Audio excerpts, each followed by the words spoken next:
Voy a arrancar de una vez, vamos a entrar ya a la tercera y última unidad, que es la que se llama las teorías críticas del derecho, reconstrucción del concepto de derecho. Entonces vamos a intentar plantear aquí las teorías críticas del derecho y cómo esas teorías críticas del derecho han logrado, o por lo menos han pretendido, reconfigurar el concepto de derecho en unos términos, digamos, críticos, en unos términos proactivos. Si bien, pues vamos a recoger inicialmente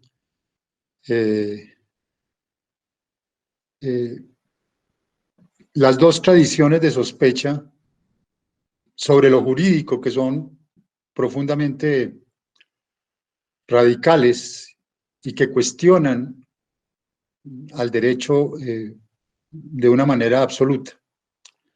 Pero aclarando que a partir de ese cuestionamiento al derecho, ese cuestionamiento radical al derecho, si ustedes quieren esa negación prácticamente al derecho, se han configurado las teorías críticas como tal,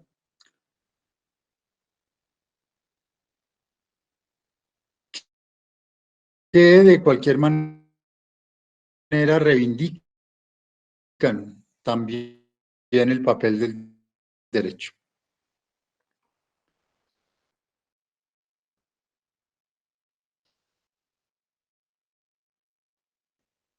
Ideología, el Marx, ya lo habíamos en un momento dado visto. Recuerden ustedes que Marx hace esta distinción entre estructura económica como el fundamento, digamos, de la sociedad. Esta es otra de las famosas metáforas a las que se recurre generalmente y regularmente en el pensamiento social y político y jurídico en general y filosófico. Entonces aquí hay una estructura económica que está constituida por el modo de producción, a su vez, digamos, las fuerzas productivas y las relaciones de producción, que es de donde se da el conflicto objetivo, y lo que Marx va a llamar la superestructura jurídica, política y las formas de conciencia social. Y toda esa superestructura tiene como objetivo ocultar el conflicto objetivo como tal. Es decir, ocultar el conflicto entre las fuerzas productivas y las relaciones de producción. Teniendo en cuenta que las relaciones de producción son además relaciones básicamente jurídicas de distribución, de configuración de la propiedad, etcétera, etcétera. Entonces, en últimas, el conflicto objetivo del modo de producción es un conflicto contra el derecho, y hasta podríamos decir básicamente contra el derecho privado. Así que toda la superestructura tiene una función ideológica, como la va a denominar Marx, ocultar ese conflicto. Habíamos visto, pues esto es lo que habíamos precisamente abordado en el marxismo, habíamos visto cómo Pachucanis, retomando pues los clásicos del marxismo, es decir, tanto a Marx, Engels y Lenin, va a plantear primero que la ideología jurídica reemplaza a la ideología religiosa, y segundo, que es quizás su afirmación más fuerte, que el derecho es el opio del pueblo, que la religión es el opio del pueblo en las sociedades feudales. Las sociedades feudales, precisamente para ocultar el conflicto objetivo, se acude a la religión. Pero en el capitalismo, en las sociedades moderno-tardías, se acude es básicamente al derecho. Ese era, digamos, el planteamiento muy fuerte, muy radical de Pachucanes, recogiendo a Marx y recogiendo en parte también a Lenin, va a plantear que si hemos hecho del derecho un fetiche, si le hemos dado al derecho unas connotaciones, digamos, sustantivas, si lo hemos dotado como las culturas primitivas dotan de vida propia al fetiche y lo adoran, hemos hecho algo análogo con el derecho. Lo hemos dotado de vida propia. Y hemos terminado de creer que todo en la sociedad se resuelve jurídicamente y que la única pretensión que puede haber es la de acudir siempre al derecho como el único medio, digamos, para superar las contradicciones, los conflictos de la sociedad. Eso lo vamos a ver la próxima semana, sobre todo con el feminismo, que es el feminismo el que ha puesto de relieve cómo ese papel ideológico del derecho, el feminismo y los critical legal studies, ese papel ideológico del derecho hoy se nos presenta en los términos de hacernos pensar que somos sujetos de derecho. Esa es, digamos, si ustedes quieren, para estas posturas críticas, la gran mentira del derecho. ¿Sí? Hacernos creer que somos sujetos de derecho, cuando, digamos, en la realidad lo que somos es sujetos o de poderes institucionalizados como el económico, que nos atropella permanentemente, o de poderes fácticos que permanentemente también nos desbordan e incluso ponen en cuestión toda nuestra existencia. Entonces, ese fetichismo jurídico, Pachucanes lo va a plantear como alternativa que debe ser enfrentado con lo que él va a llamar el nihilismo jurídico, en un concepto que hasta tiene ecos en el famoso nihilismo nietzscheano. Sustancialmente, no hay que creer en el derecho. Obviamente, esta era una postura muy utópica del marxismo, porque jamás logró el marxismo tampoco organizarse, y particularmente en la sociedad soviética, tampoco ha logrado nunca ningún sistema socialista real, es decir, de los que se han establecido, el soviético, el de Europa del Este, ¿sí? Ni siquiera la versión yugoslava, ni mucho menos la China, ni en América Latina, por supuesto, la cubana ni la venezolana, aunque muchos cuestionan que realmente eso ya han sido versiones socialistas. Lo que básicamente ha sido es un capitalismo de Estado, donde el Estado se apropió, pues, digamos, de los medios de producción y se apropió del manejo de la sociedad. ¿Sí?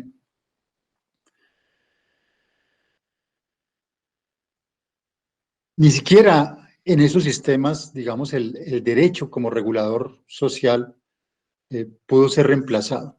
¿Sí? Que en últimas fue también, digamos, la gran inquietud de Marx, ¿no? Cómo superar, y de Marx y de Lenin, cómo superar el derecho privado burgués, cómo superar la regulación, ¿sí?, que va a establecer inicialmente el Código Napoleónico, la regulación de la sociedad en el nivel más primario, llamémoslo, de su dinámica. De cualquier manera, Pachucanes plantea este nihilismo jurídico, ¿sí? No hay que creer en el derecho, ya lo habíamos visto, eso le costará a Pachucanes pues la vida. Digamos que retomamos a este Pachucanes, porque sin duda será una de las fuentes donde todas las teorías críticas van a abrevar, ¿no? ¿Sí? Pachucanes, pese a su radicalidad, ha sido un autor que va a inspirar las teorías del derecho, las teorías críticas del derecho. Y llegamos al mayo del 68, pues ya digamos partiendo de aquí, aquí es donde nos estamos ubicando para esta unidad.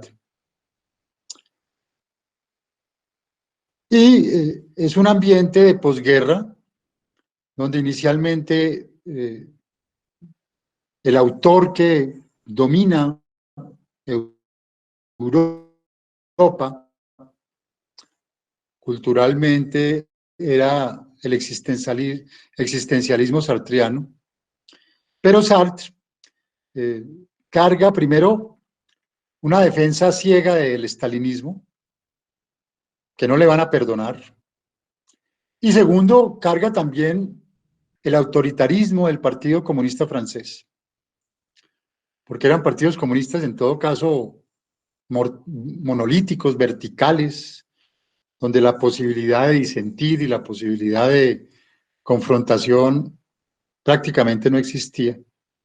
Y entonces eso lleva a una reacción en general a Sartre, al Partido Comunista, ¿sí?, que sale supremamente fortalecido después de la Segunda Guerra Mundial, y hay una renuncia masiva de figuras de intelectuales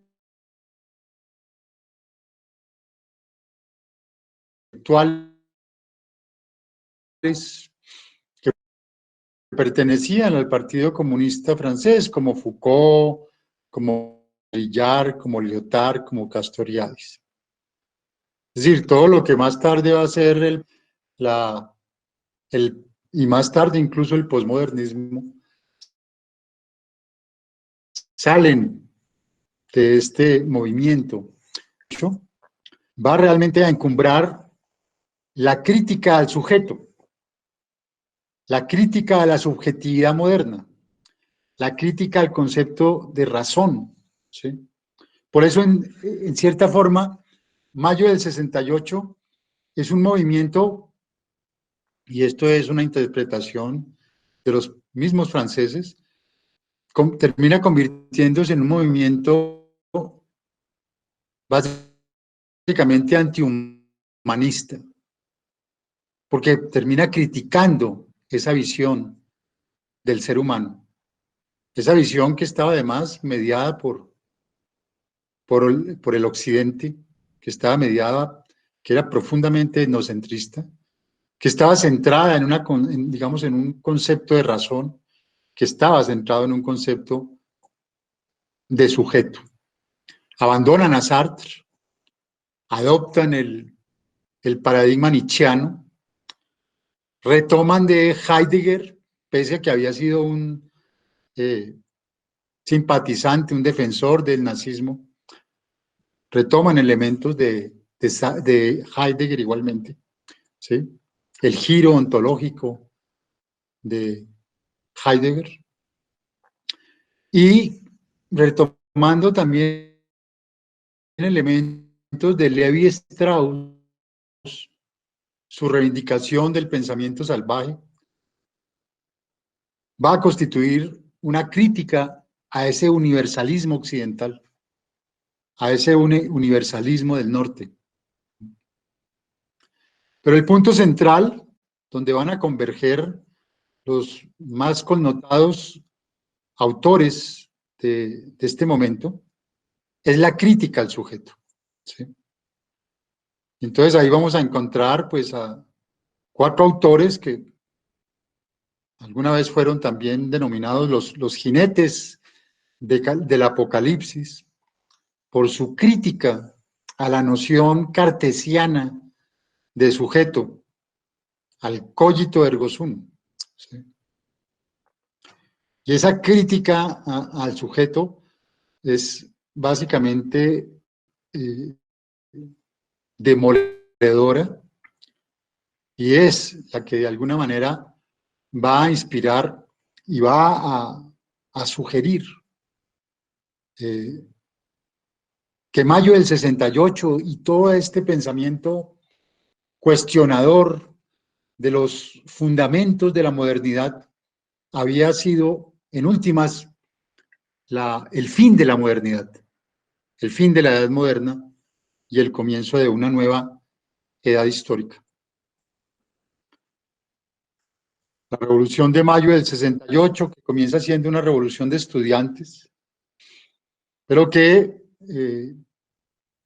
logra unirse, digamos, al impulso libertario de las capas obreras, de las clases medias, ¿sí? Por eso después veremos la caracterización que hace Negri también de este momento, Anthony Negri, ¿sí? Toda esa conjunción de fuerzas, toda esa conjunción de vectores, ¿sí? da origen a un movimiento de ruptura, no solo conceptual, de lo que iban a ser o de lo que podían ser los movimientos emancipatorios a partir de ese momento. Marx adquiere otra cara, ¿no?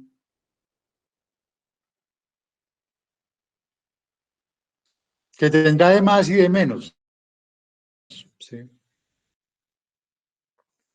Tendrá de más y de menos. Quizá el punto central será que ya es un Marx y un marxismo que cuestiona el más famoso presupuesto del marxismo ortodoxo de que la violencia era la partera de la historia. No es que la violencia, digamos, no siga teniendo un papel, no es que la fuerza no tenga un papel, pero indudablemente empiezan, digamos, a verse otras opciones de emancipación. Entonces ahí están las famosas revueltas parisinas, ¿sí? Que de nuevo se extienden a toda Europa y que van a encontrarse en Estados Unidos con el movimiento por los derechos civiles y que van a encontrarse en la Europa del Este también con los movimientos emancipatorios del totalitarismo soviético y que van a llegar también de una manera bastante peculiar incluso a China, aunque en China, digamos, va a tener otro tipo, digamos, de características. Pero mayo del 68 es un tsunami que se toma el mundo. Las barricadas de mayo del 68, las movilizaciones de mayo del 68. En ese contexto, hay también una asunción, un diálogo que se va a plantear entre el marxismo y el psicoanálisis. Ya se había planteado en cierta forma con la primera escuela de Frankfurt, cuando la primera escuela de Frankfurt retoma críticamente a Freud. Pero aquí, esto que ya algunos van a empezar a llamar el posmarxismo, más que a Freud, van es a recoger a Lacan. Y van a recoger de Lacan una figura muy fuerte, una afirmación, un planteamiento psicoanalítico muy fuerte, y es que el ser humano, hombres, mujeres, nos configuramos a partir de la imagen. ¿Sí? Lo primero que nosotros reconocemos, de alguna manera, no es a nosotros mismos, sino nuestra imagen. Y algunos, o todos, nos quedamos pegados toda la vida de la imagen. Nunca sabemos qué somos nosotros. Siempre lo que somos es una imagen. Pero la imagen es absolutamente ficticia. La imagen es artificial. ¿Sí? Pero eso que plantea Lacan, casi desde el inicio de la primera experiencia que tiene el bebé consigo mismo, no es de verse a él. Es decir, no es de saber que el bebé no sabe que él es él. El bebé se ve. ¿Sí? Y ahí queda fijada, digamos, anclado si ustedes quieren, su personalidad, queda anclada a una imagen, a un espejo. Esa es la famosa figura del imayo, ¿sí?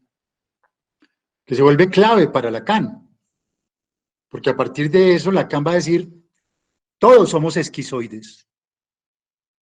Todos somos esquizoides. O sea, ese concepto freudiano de que había gente loca y gente normal, eso no existe, no hay gente normal. ¿Sí? Entre más normal se crea uno, más loco es, más esquizoide es. De hecho, pues se configura esta categoría del esquizoide. Es decir, un ser que de alguna manera se mece entre la esquizofrenia y la supuesta normalidad. Todos somos esquizoides, porque todos vivimos pegados a una imagen. ¿Sí?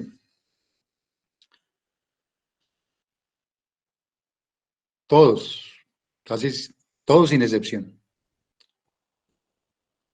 En ese contexto, pues Pulanzas, no vamos pues a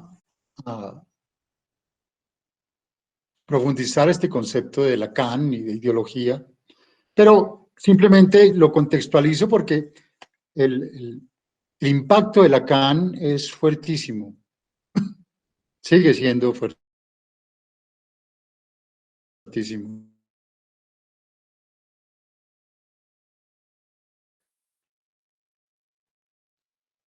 Incluso en lo que se conoce como el psicoanálisis lacaniano. ¿Sí? En ese contexto, este planteamiento de la ideología, en su libro Poder Político y Clases Sociales en el Estado capitalista, que ya es de por sí un replanteamiento de la teoría marxista ortodoxa, porque entra a mostrar que la cosa no era como decían los estalinistas, burgueses y proletarios, y que ahí se acababa la lucha de clases y que ahí se acababa la sociedad, ¿no? Ya empieza a mostrar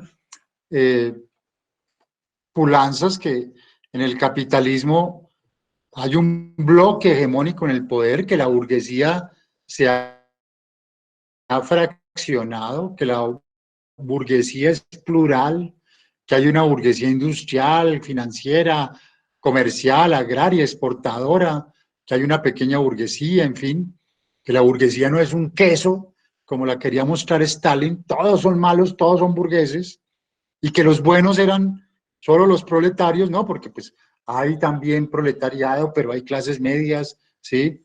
Hay nuevos movimientos sociales, es decir, no se podía meter todo en el mismo saco, ni en un lado ni en el otro. ¿Mm? Y que lo que había era bloques hegemónicos y bloques contrahegemónicos. Pero lo que nos interesa de Pulanzas en este caso es que Pulanzas va a insistir en que la ideología, recoge el concepto de Bourdieu, es un campo, que hay una ideología filosófica, una ideología religiosa, moral, económica, ¿sí? Pero que lo que articula todas esas subregiones o subcampos de la ideología es la ideología jurídica. La ideología jurídica articula, se vuelve la ideología, digamos, el campo dominante. Así como había hablado antes del bloque hegemónico, hay un campo hegemónico de la ideología, y ese campo hegemónico es el derecho, ¿sí? El derecho. Y es tan ideológico, el derecho se ha vuelto tan ideológico, que incluso su máxima expresión distorsionadora, la máxima expresión ideológica del derecho, es haber incluso desarrollado esto que ustedes están viendo, una teoría jurídica, una teoría del derecho.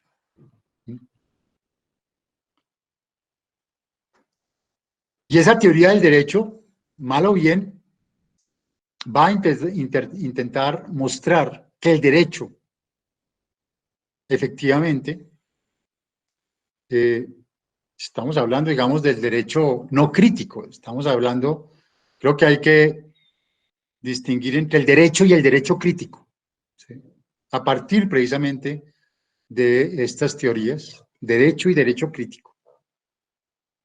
Y es que ese derecho convencional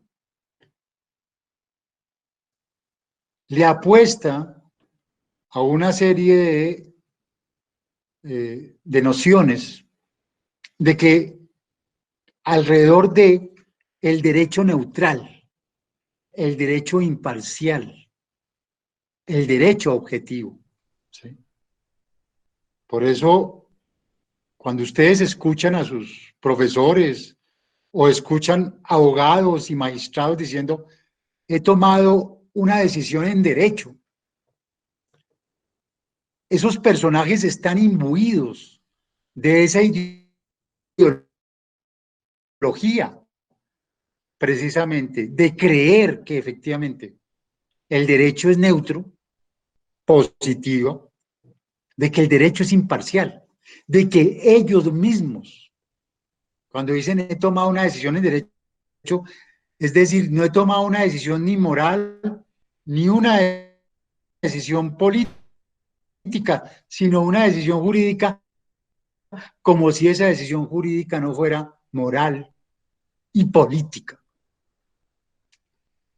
Esa es la máxima expresión de falsa conciencia, de ideología dentro del derecho. A mí me gusta mucho, que creo que es el mejor de él, es un libro muy corto, Ideología y aparatos ideológicos de Estado. Es de esos libros que además los profesores de sociología jurídica no ponen a leer. Y es un libro de sociología jurídica en el fondo. ¿Por qué? Porque ahí Althusser define la función de la ideología. ¿Para qué retos ideológicos? Pero si la ideología básicamente gravita en torno a la ideología jurídica, esa afirmación de Althusser hay que traducirla a la función de la ideología es convertir los individuos en sujetos jurídicos. ¿Sí?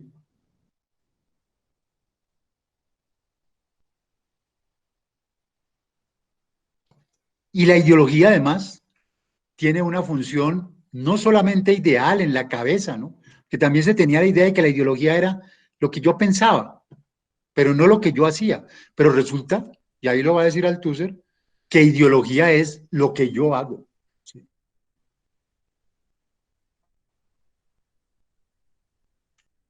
La ideología tiene una existencia material.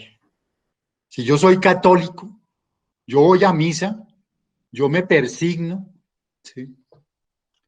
Yo me arrodillo, yo doy la paz, yo comulgo, y eso no lo tengo yo, no lo estoy haciendo yo en la cabeza, eso lo estoy haciendo yo en la práctica.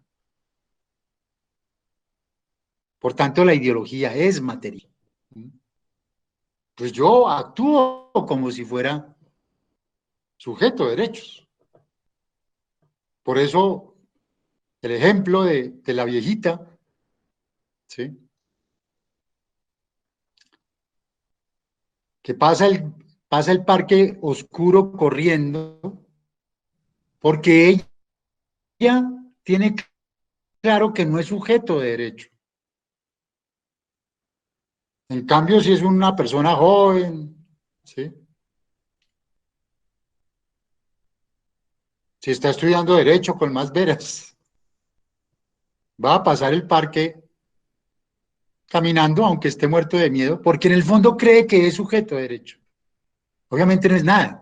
En el momento en que sí, esos poderes fácticos se le aparezcan, ¿sí? Un asaltante, un asesino, porque ustedes están en cualquier parte de Colombia, ¿sí? Y crean que efectivamente son sujetos de derecho y que los demás son sujetos de derecho y ustedes sean unos defensores de derechos humanos y estén convencidos de eso, incluso que bajen la guardia, ¿qué les pasa? Pues llega el factor, ¿sí? Elemento fáctico, el asesino, y los mata. Y lo último que ustedes pensarán antes de que de morirse es, no puede ser, si yo soy sujeto de derechos. Eso es el derecho como ideología, creer que somos sujetos de derechos, cuando lo que estamos realmente es a merced de los poderes fácticos. ¿Sí? Cuando salgan a trabajar y, y los contraten, fíjense, por ejemplo, el celador, un celador esclavizado, ¿sí? En una bodega cualquiera, o la empleada del servicio esclavizada en el norte, ¿sí? Tratada como esclava en pleno siglo XXI, como si no tuviera, ¿cuál sujeto de derechos?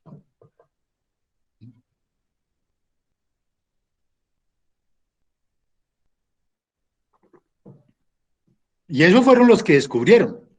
Imagínense los miles que simplemente no dicen nada. Y Althusser da un paso adelante y dice, además la ideología se manifiesta en dos niveles, aparatos ideológicos de Estado, la familia, la escuela, la iglesia, los medios de comunicación y el derecho, y aparatos represivos de Estado, ejército, policía, organismos de seguridad y administración de justicia. El derecho es, a su vez, aparato ideológico de Estado y aparato represivo de Estado. Es el único que figura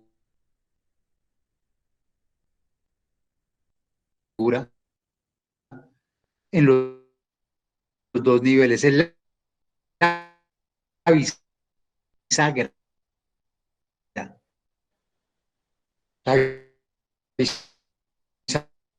clave de la sociedad. ¿Adivinen de quién? De Alasdair MacIntyre, que es la que más, el principal instrumento ideológico de la modernidad es el individuo qua individuo. Porque todo el individuo, ¿sí? Si ustedes se creen individuos, se soportan en una concepción de sujeto de derechos. Y eso es un sujeto ideológico. El individuo qua individuo.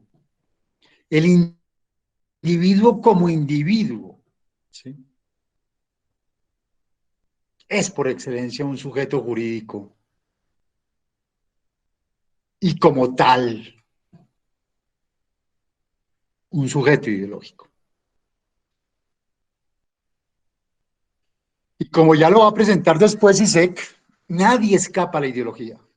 Y la ideología no es ya como en los tiempos, digamos, de Marx o en los tiempos de Lenin, digamos, de ocultamiento, no. La ideología no oculta. La ideología ni siquiera miente. La ideología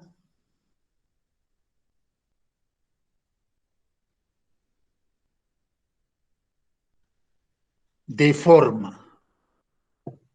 La ideología deforma, pero con una apariencia de verdad. Por eso la verdad es ideológica. Hasta la verdad es ideológica. Nadie escapa a la ideología. Será el planteamiento ya de Zizek, dentro de esta línea del marxismo. Y ahora vayamos a Foucault. Ya hemos visto, digamos, esta concepción del marxismo, el derecho como ideología, que partía de Marx, el derecho como opio del pueblo,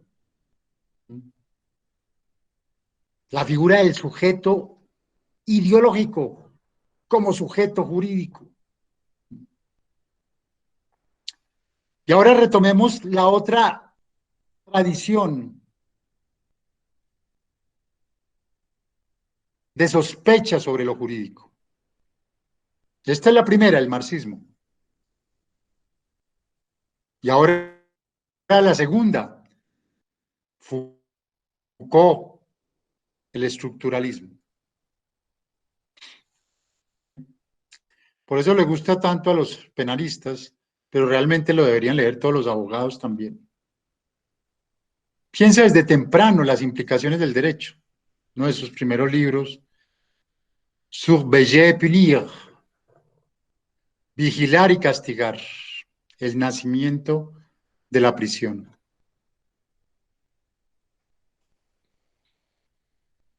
Y esta metáfora que toma Foucault en las palabras y las cosas,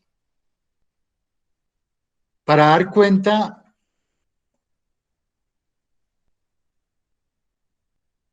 de, del espejismo que es el derecho y del espejismo que son las ciencias humanas en general las ciencias humanas y en particular el derecho y su concepción pseudo-humanística.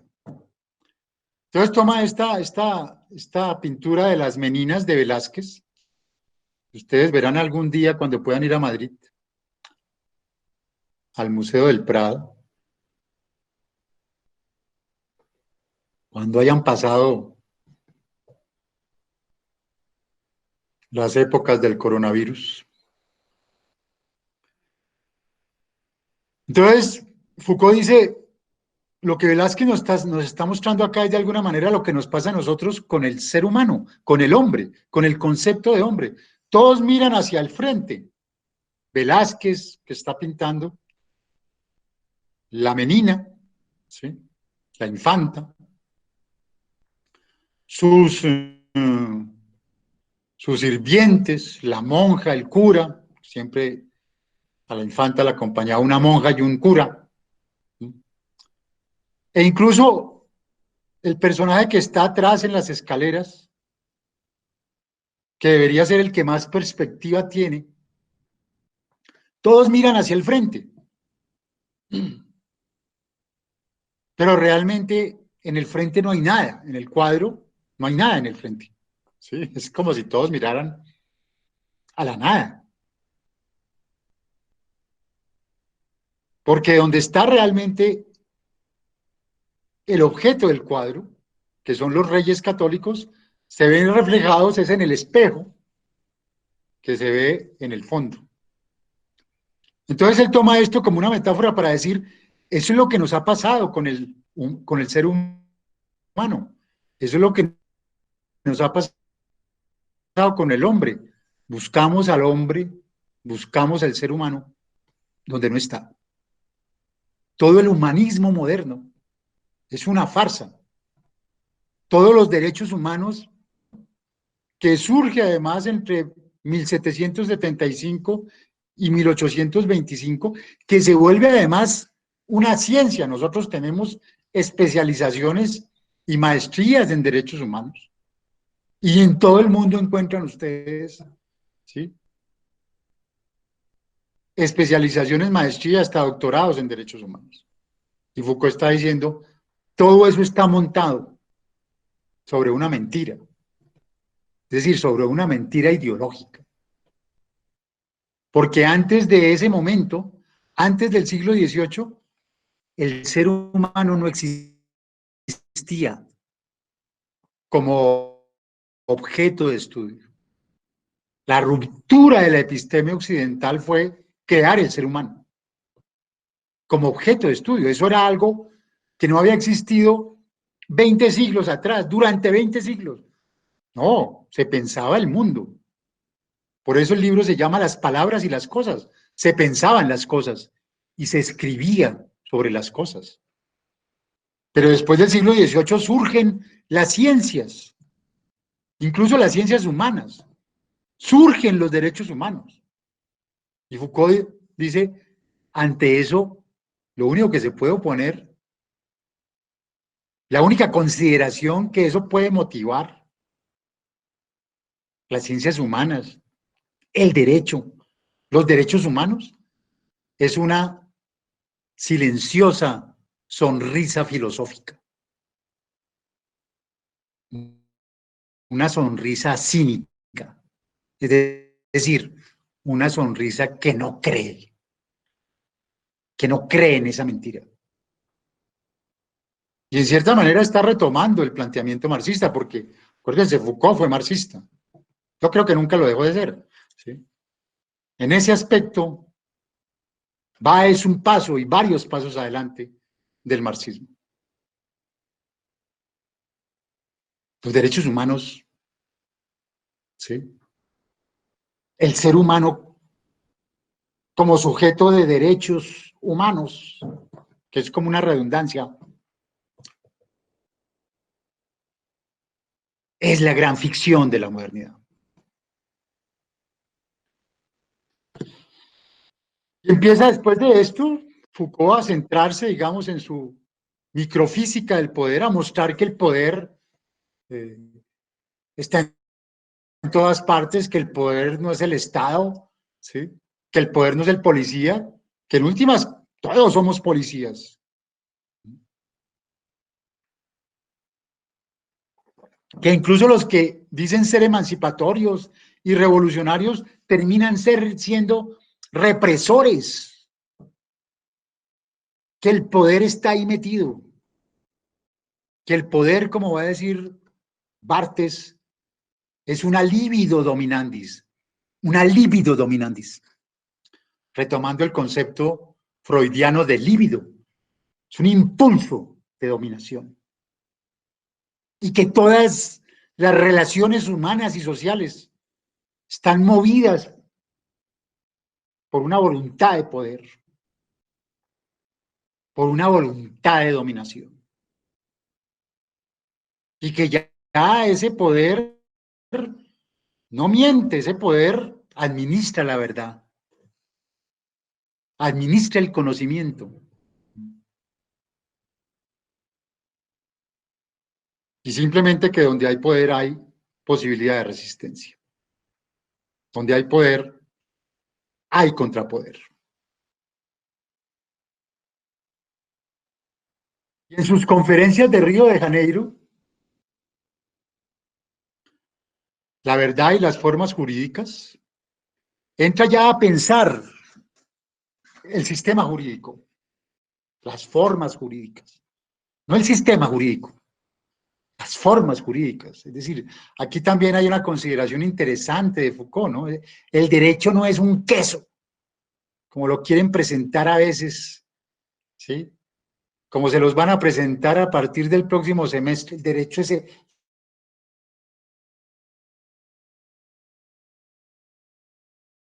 derecho,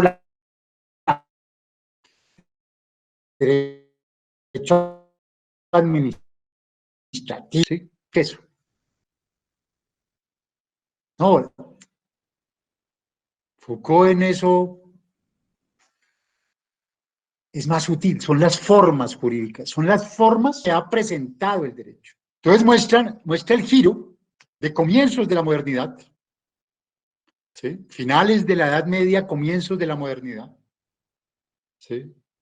Cómo particularmente el sistema penal y el sistema judicial se orientaba a castigar a los infractores del contrato social. Y el sistema de penalidades era muy obvio: deportación, exclusión, trabajo forzado, ley del talión, ¿sí? En una película que se llama Letras Secretas, creo que, nunca me acuerdo bien el nombre, que es sobre el Marqués de Sade y cómo lo castigan. Es interesante esa película, Letras Prohibidas se llama, porque muestran cómo a Sade lo empiezan a castigar, ya lo han deportado, lo han excluido del contrato social, lo han puesto en unas tareas, eh, digamos, de trabajo forzado, pero nada de eso logra castigar a Sade. Sade, el padre del sadismo, porque todos esos castigos en últimas lo alimentan, lo alientan. Y la película se llama Letras Prohibidas porque lo empiezan a castigar ya sutilmente cuando le quitan el papel y le quitan la tinta. Entonces Sade se escribe en el cuerpo, se escribe en el cuerpo, se tatúa. Pero ese había sido el intento ya sutil de control. Y ahí estamos pasando a un control que no es solamente el de la represión y el poder judicial. Entonces, por eso Foucault toma la metáfora otra vez, la metáfora del panóptico, y muestra que entonces ya, siglo XIX, siglo XX, hay un giro y ya no se va a perseguir a los que atentan contra el pacto social, sino que se va a perseguir al individuo. Recuerden cuando yo les decía en Parsons que al sistema ya no entra el individuo. El individuo beberiano ya no me sirve. En Parsons yo necesito es el sujeto funcional. Por eso siempre he dicho que Parsons y Foucault son dos caras de la misma moneda. El uno describe y el otro critica. ¿Sí? Lo que describe Parsons, Foucault lo ve con una mirada crítica. Entonces ya aquí de lo que se está tratando es de castigar al individuo, de castigar estamos hablando de la primera mitad del siglo XX, porque ya el capitalismo en general y en general todo sistema social, incluyendo el socialismo, ya no requería individuos, ya requería sujetos funcionales. Y entonces ya no se trata solo de vigilar al sujeto funcional desde el Poder Judicial, incluso desde el poder policíaco, sino de se trata de vigilarlo toda la vida. Si los fiscales fueran un poco más inteligentes, que al parecer cada vez lo son menos, son más obvios, ¿sí? Son tan suspicaces como los policías.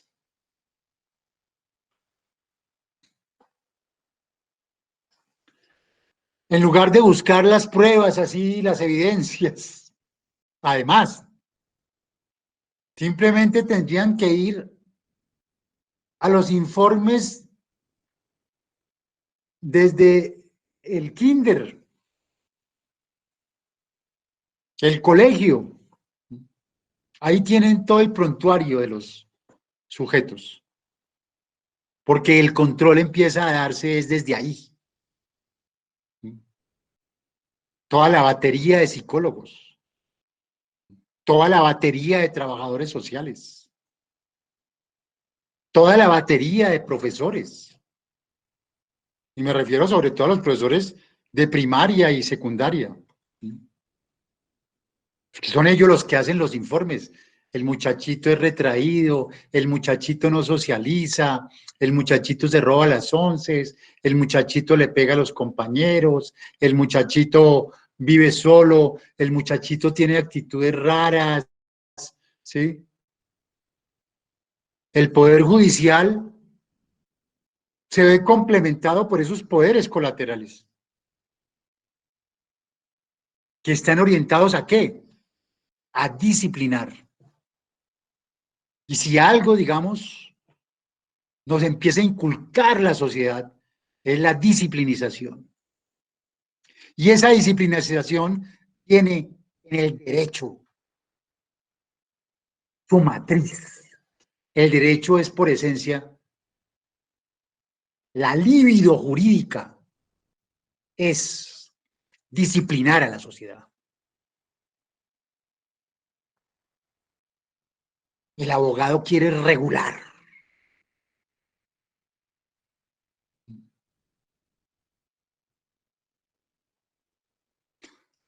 Voy a decir algo, una anécdota que alguien dijo una vez, de matizar, pero decía, es que a los abogados les da rabia ver defecar a una vaca. Bueno, trataba este personaje que era un personaje de la vida nacional, ¿sí? De decir, esa libido reguladora del derecho. Claro, lo que no pueden regular es cuando la vaca va a defecar. Y eso le produce al abogado una profunda rabia. La figura no es solamente para el abogado.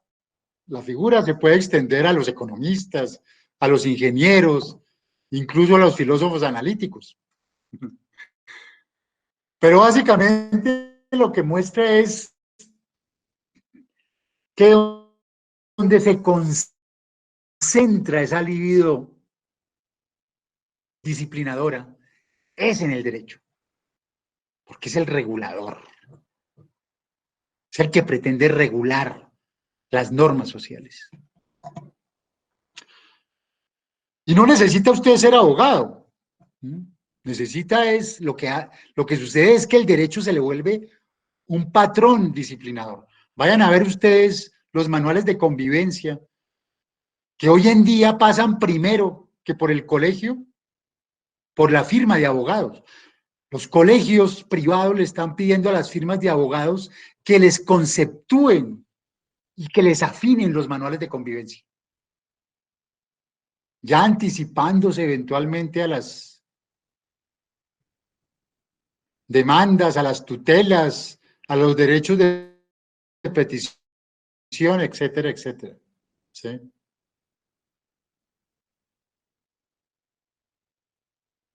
Las monjas cuando imponían que la falda estuviera por debajo de la rodilla, 15 centímetros, etcétera, etcétera. que los muchachos tenían que venir con tal corte, que había que utilizar uniformes, bla, bla, bla. No se necesita ser abogado. Simplemente la sociedad, las reglas de su madre, de la mía, ¿sí? Las reglas se empiezan a imbuir de esta estructura jurídica, sin ser abogados. Entonces el derecho se vuelve es la matriz disciplinadora. Interiorizamos esa líbido, ese impulso disciplinador.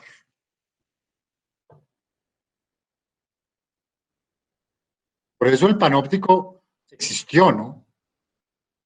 Las cárceles panópticas existieron.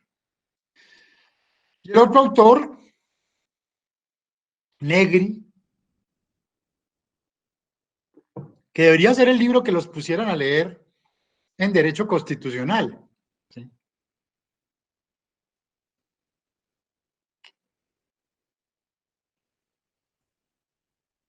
Porque lo que va a denunciar Negri son las falacias del constitucionalismo liberal. ¿Sí? No sé si se lo ha leído el profesor Uprimi, ¿sí? Y el profesor Andrés Abel, pero valdría la pena que lo releyeran, que sobre todo lo releyeran los constitucionalistas, hasta Bert. Aquí lo que va a plantear Negri es que lo que existe, el fundamento, es el poder constituyente. El fundamento de la sociedad es el poder que realmente le ha dado vida a eso que ha terminado imponiéndose sobre él, que es el poder constituido. Entonces muestra Negri en este libro, que creo que es su gran libro, ¿sí?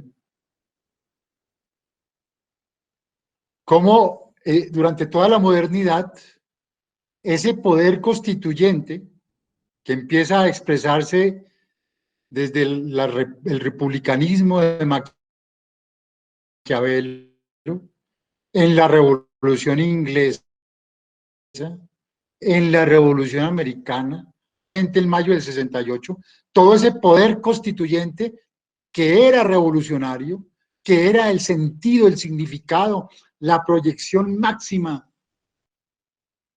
de la reivindicación y de la emancipación social, toda esa fuerza, el derecho de resistencia en Maquiavelo, el contrato social revolucionario en Inglaterra, ¿sí?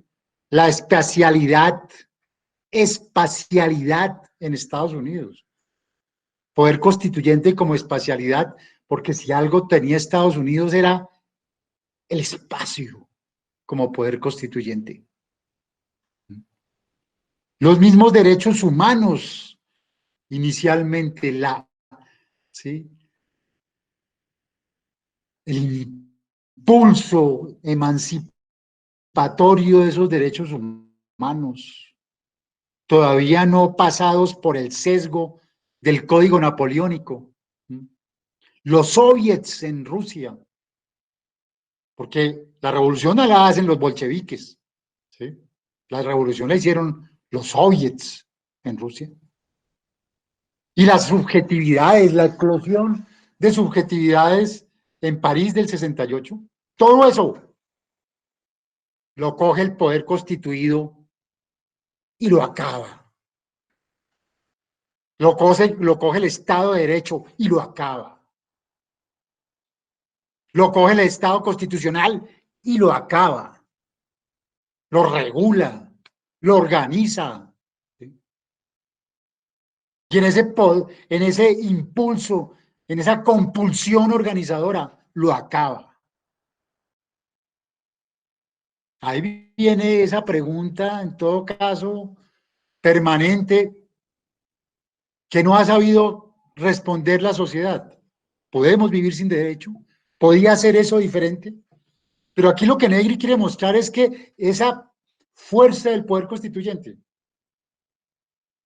quedó absolutamente reducida a nada una vez que se reguló jurídicamente.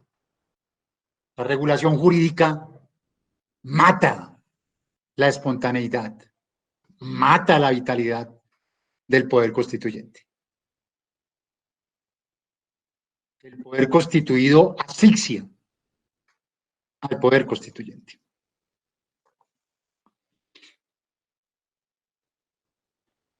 Bueno, estas tradiciones de sospecha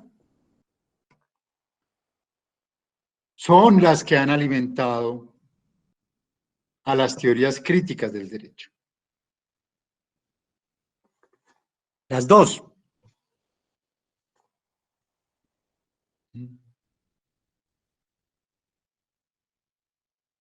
Las teorías críticas del derecho son fundamentalmente cuatro, digamos en lo que es la secuencia de la última parte del siglo XX, van surgiendo escalonadamente, primero en Italia, el uso alternativo del derecho, segundo en Francia, uso alternativo del derecho en los 70, ¿sí? Pongo ahí a Ferrajoli, porque Ferrajoli paradójicamente saldrá de ahí, saldrá, veremos cómo de ese impulso del uso alternativo del derecho. Después, en los 70, la teoría crítica del derecho francesa. En los 80, lo que se va a conocer como los estudios sociojurídicos del derecho. Y finalmente, a partir, aunque vienen de antes, pero adquieren su mayor impulso en los 90, los Critical Legal Studies, los estudios críticos del derecho, con Roberto Unger, un brasileño, que después se convierte en asesor de los gobiernos de Cardoso, incluso de Lula, y Duncan Kennedy, que es su mayor exponente en los tiempos actuales. El uso alternativo del derecho va a partir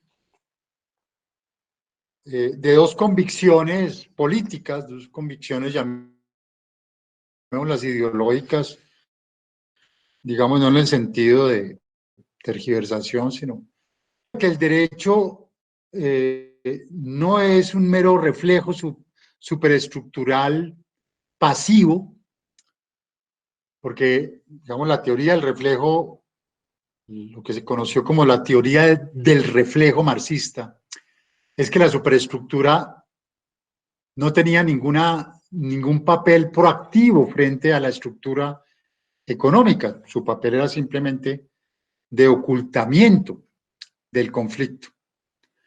Pero el uso alternativo del derecho va a considerar que el derecho, y esto es muy importante porque este es uno de los rasgos que se van a mantener a partir de aquí en todas las teorías críticas del derecho, de que el derecho sí tiene un papel proactivo sobre la estructura económica.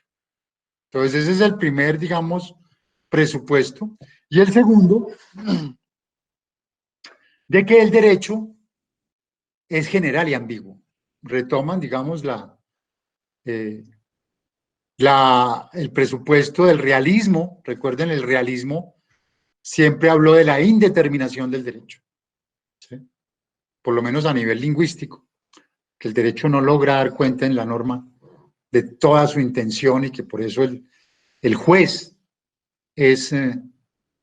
juega un papel activo y clave y trascendental dentro de lo que es la interpretación y la aplicación misma del derecho. Entonces, toman estos dos presupuestos. El derecho puede ejercer una alternativa, una acción proactiva frente a la estructura económica. Y segundo, el derecho en todo caso es ambiguo. Y adopta una, digamos, considera que hay una condición sociológica igualmente, y es que no todos los abogados son malos, no todos los abogados son defensores del statu quo. Es que aquí es importante que ustedes entiendan que hasta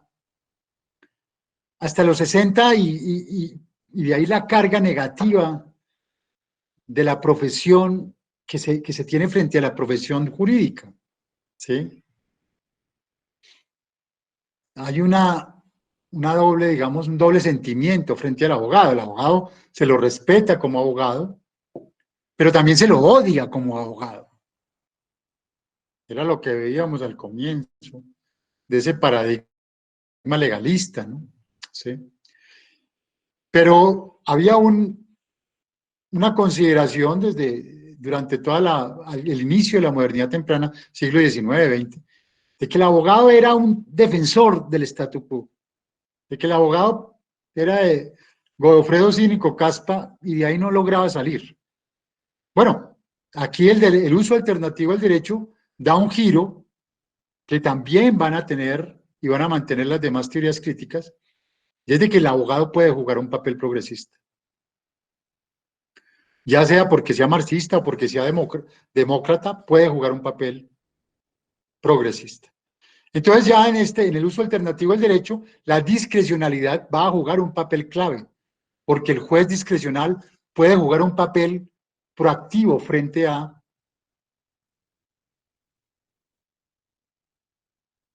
eh, eh, la posibilidad de adoptar y de incentivar medidas a favor de las clases populares, pero que además el sistema democrático también, digamos, le da un juego a ese tipo de reivindicaciones, ¿sí?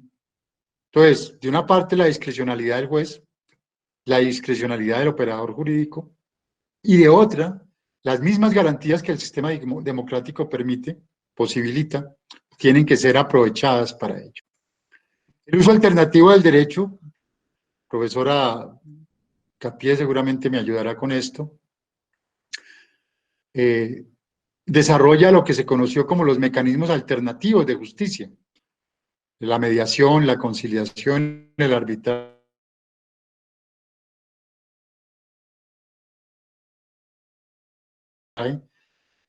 que sin embargo estaban concebidos para no ser apersonados por los abogados. Esos eran mecanismos alternativos que conciben para que las clases populares pudieran ellas mismas desarrollar. Podríamos decir que en general el uso alternativo del derecho tiene un destino trágico porque todas esas figuras, mediación, conciliación y arbitraje, se las chupa el derecho formal cuando fueron concebidas precisamente contra el derecho formal. Y hacía alusión a Ferrajoli, no voy a entrar ahorita a desarrollar a Ferrajoli, simplemente quería mostrar que los jueces por la democracia es un movimiento que surge del uso alternativo del derecho, ¿sí? Y de los jueces por la democracia es donde inicialmente se ubica a Ferrajoli, ¿sí? Sin ser Ferrajoli marxista, ¿sí? Aunque sí, vamos, tiene unas posturas bastante progresistas, ¿sí? Pues todo el garantismo realmente es de alguna manera encontrar, podríamos decir que Ferrajoli es análogo a Dworkin y Alexi, en el sentido de que él va a ver esas garantías en el sistema mismo, ¿sí? Pero lo traigo a colaciones para mostrar que el uso alternativo del derecho, digamos, en el marco de él se concibe este movimiento Jueces por la Democracia, y Ferrajoli, muy joven, se inscribe en este movimiento y de alguna manera sale de ahí. La segunda teoría que ya se va a consolidar desde los 70 es la crítica del derecho en Francia. Tiene un primer exponente que es Michel Miay, que tiene un libro que tiene mucho impacto inicialmente, que es la introducción crítica al derecho. Y la introducción crítica al derecho básicamente buscaba que los estudiantes de primer año, en lugar de ver derecho civil, porque generalmente la introducción al derecho era introducción al derecho privado, en lugar de ver introducción al derecho privado, vieran materialismo histórico, es decir, marxismo, teoría sociológica marxista, para que entendieran precisamente que el derecho no era per se una dimensión, primero, autónoma, que el derecho era una emanación de la economía, en especial el derecho privado, que no era que primero hubiera sido el derecho privado y después la economía capitalista, no, que primero había sido la economía capitalista y de ahí, ideológicamente, había surgido el derecho privado, ¿sí?, y sus categorías, para que ubicaran el derecho en la sociedad, para que desmitificaran el derecho, para que vieran la relación derecho-economía. ¿Sí?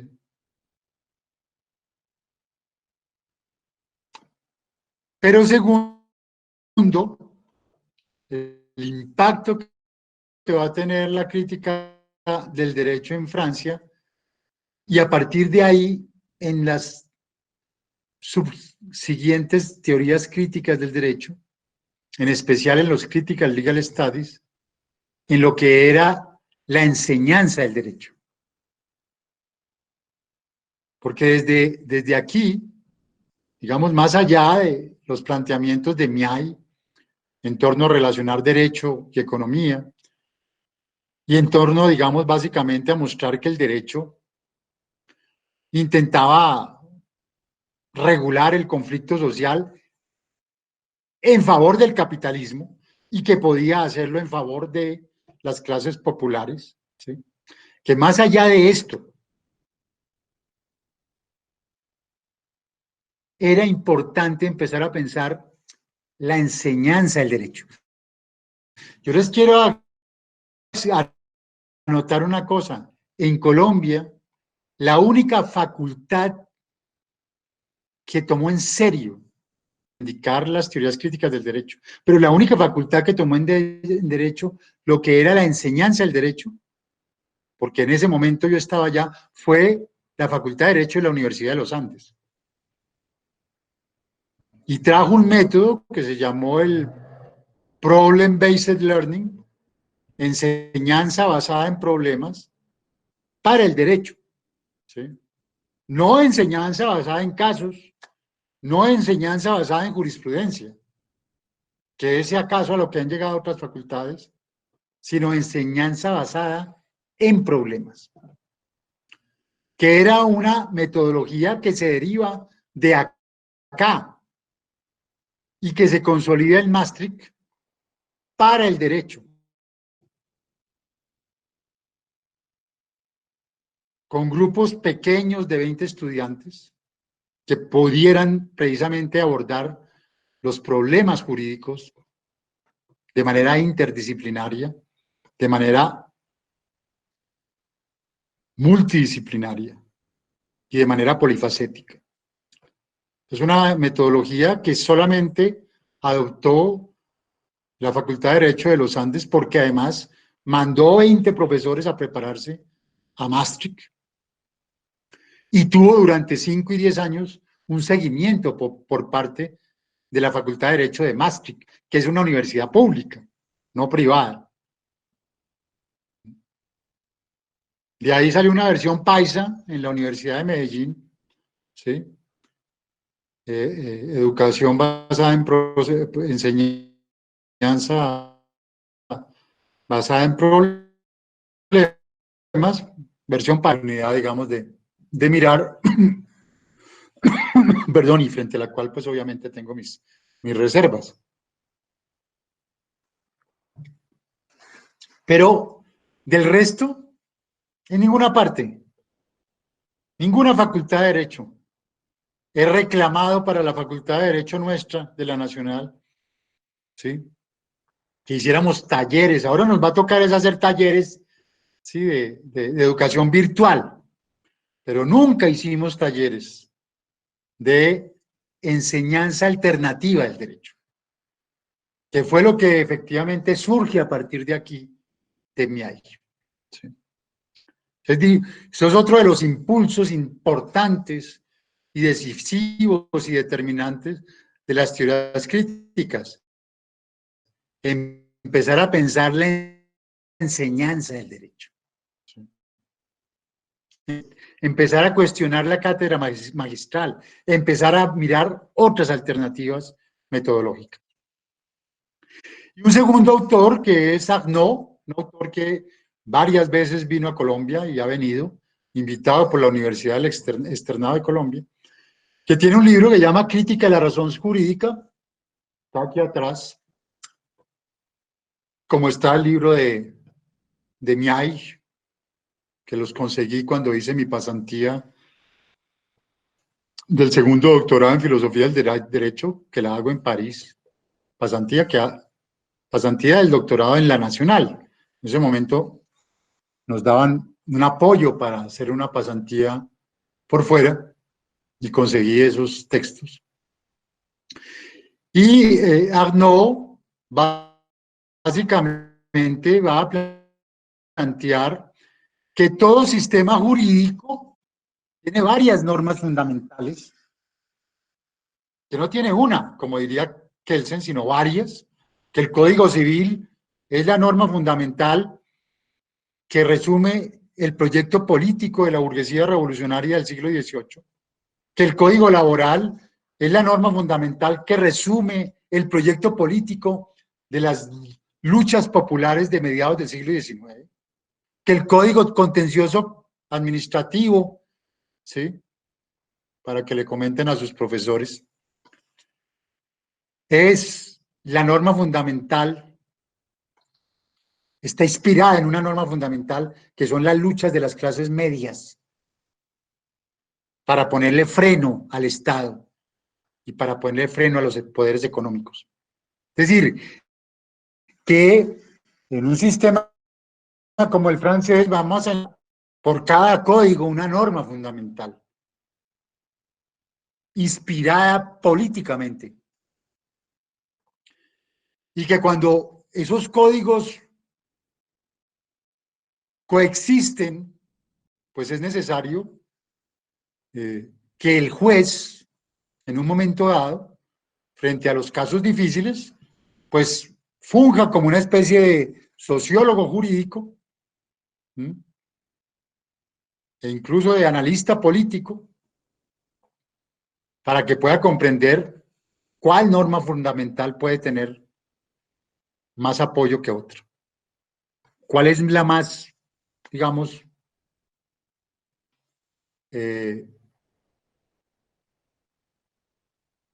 oportuna para un caso dado? Y para eso, pues, tiene que tener una lectura y una interpretación más que jurídica, sociojurídica de la misma.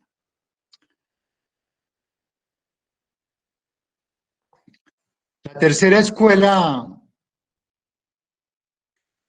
crítica del derecho en Gran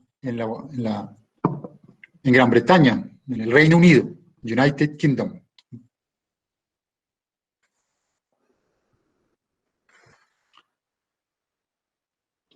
Se da en un contexto, pues, de reforma del derecho en los 60. ¿Sí? Empieza a haber un movimiento para la reforma del derecho. Se crea una comisión, ¿sí? Se crea un comité para la reforma de la educación legal y realmente se produce, pues, una revolución educativa jurídica en Inglaterra, Eso ustedes lo pueden recoger en el libro de la Universidad de los Andes, Nuevo Pensamiento Jurídico, el estudio preliminar de Óscar Guardiola, que es un profesor javeriano, abogado javeriano, que después se va a vivir a Inglaterra y hace ese estudio preliminar. Profesor que en algún momento fue muy amigo como Diego López, del profesor Jairo Iván Peña, los lleva, digamos, allá a la facultad, hace casi 20 años. Hubo una época en donde llegaron estos profesores como profesores ocasionales, algunos entraron a ser profesores de planta y después se retiraron cuando la exclusividad en sus correspondientes universidades prefirieron volver a los Andes y a la Javeriana. Pero Óscar Guardiola hace un excelente estudio introductorio a la obra de Twinning, Derecho y Globalización, ¿sí? Y muestra cómo pues hay todo un movimiento por modernizar la enseñanza del derecho en Inglaterra. Ponen de presente el divorcio entre la enseñanza del derecho y la práctica del derecho, algo que es un mal endémico en todas las facultades de derecho y que nadie nunca jamás ha logrado, pues, el tutorio jurídico y las materias teóricas y hoy en día, pues, las materias de fundamentación. De que de cualquier manera el derecho terminaba priorizando la seguridad jurídica frente al potencial crítico del derecho, ¿sí? De que el derecho siempre su inercia es a defender el statu quo, a defender su propio statu quo, ¿sí? Y por eso el conservatismo de los profesores de derecho, ¿sí? Incluso de los más supuestamente emancipatorios, ¿sí? Siempre a replegarse al derecho, nunca hacer un análisis de otra índole, ¿sí? Nunca hacen un análisis que vaya más allá de lo jurídico. ¿Sí? Y le ponen en ese sentido, pues obviamente, aunque quieran decir que el derecho es emancipatorio, como el profesor Ardila o como el profesor Uprimi, ¿sí? En el momento en que ustedes no logran ir más allá de lo jurídico, de allí nuestra propuesta de lo posjurídico, ¿sí? Del grupo Repensar el Derecho. Si ustedes no van más allá de lo jurídico, ya en sí, como diría Negri, quedan amarrados al poder constituido, ¿sí? Y quedan aislados de lo social. Entonces, digamos, todos estos puntos se ponen en juego en los estudios sociojurídicos del derecho. Surge algo muy interesante que va a ser el movimiento del derecho en contexto. Pongamos el derecho en contexto. ¿Sí? No como una nueva teoría jurídica, sino como una manera plural de aproximarse al derecho. Miren, es muy interesante y de nuevo pues remito a la profesora Hincapié porque lo vivió y porque ella lo ha defendido y he oído cómo lo defiende. Lo que fue el programa en el cual ella se formó como abogada en la Universidad Nacional, porque era, en cierta manera, esto que ustedes están viendo. Eran estas teorías críticas del derecho que habían logrado alimentar el plan de estudios de derecho. Una manera, como lo decía el profesor Botero, ¿sí? El maestro Botero, profesor en la Facultad de Derecho, era la teoría social del derecho, ¿sí? Ver el derecho en contexto en la sociedad colombiana, ¿sí? Comprender la sociedad colombiana para poder comprender el derecho. Entonces era una visión que tuvo sin duda también sus falencias y tuvo también sus fallas. Quizá la principal es que de ahí salió el programa de ciencia política, paradójicamente, ¿no? Sale de ahí y se vuelve la carrera de ciencia política y dejaron la carrera de derecho huérfana de una lectura social. ¿Sí? Y después, cuando viene la reforma de hace 10 años, la reforma termina desincentivando la conciencia técnico-jurídica. ¿Sí? En el afán de consolidar el derecho, la interrelación derecho-sociedad se perdió por completo. Acuérdense de mí cuando empiecen a ver ustedes desde el próximo semestre el ciclo disciplinar. Entonces no se trataba de un nuevo dogmatismo legal, no se trataba de aislarse del derecho, no, se trataba era de poner a dialogar el derecho con la sociedad, ¿sí? Y el derecho con sus circunstancias reales. Pero más allá, digamos, de los intrínculos y las especificidades de esto, lo que quiero recalcar es la relación, primero, que el énfasis se empieza a poner en la enseñanza del derecho.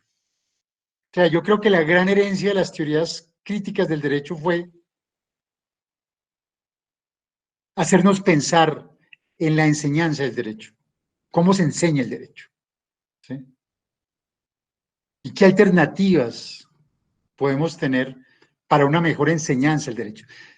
A veces, me excusan ustedes, uno ve que en medio de los movimientos por defensa presupuestal en la universidad y en la facultad, derecho se deja arrastrar por ciencia política y no reclama sus propias banderas. Y la principal, la renovación de la investigación jurídica, la renovación de las técnicas de enseñanza del derecho, porque son técnicas absolutamente anquilosadas. ¿Sí?